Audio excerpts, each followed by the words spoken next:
राळेगाव तालुका अंतर्गत येत असलेल्या जिल्हा परिषद शाळा कळमनेर येथे 26 जानेवारीला 75वा प्रजासत्ताक दिन उत्साहात साजरा करण्यात आला। कार्यक्रमाच्या सुरुवातीला महात्मा गांधी आणि डॉक्टर बाबासाहेब आंबेडकर यांच्या फोटोला हार अर्पण करून झेंडा वंदन करण्यात आले। सोबतच राष्ट्रगीत, झेंडा विजय गीत, भारतीय संविधान उद्देशिकेचे सामूहिक वाचन करण्यात आले।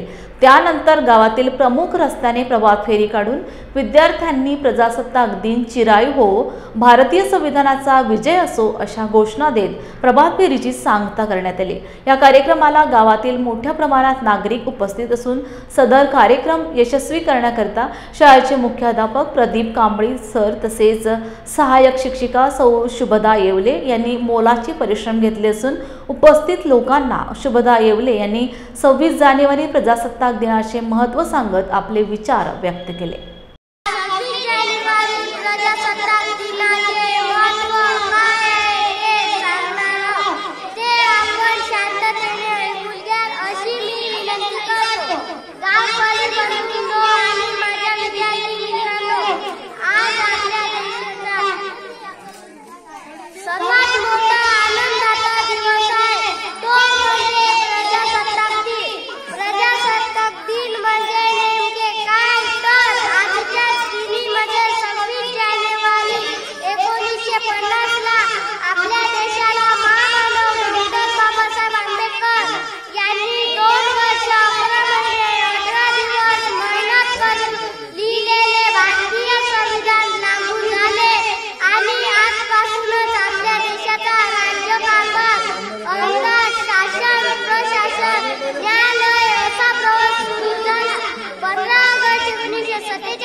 प्रजासत्ताक दिनाचा विजय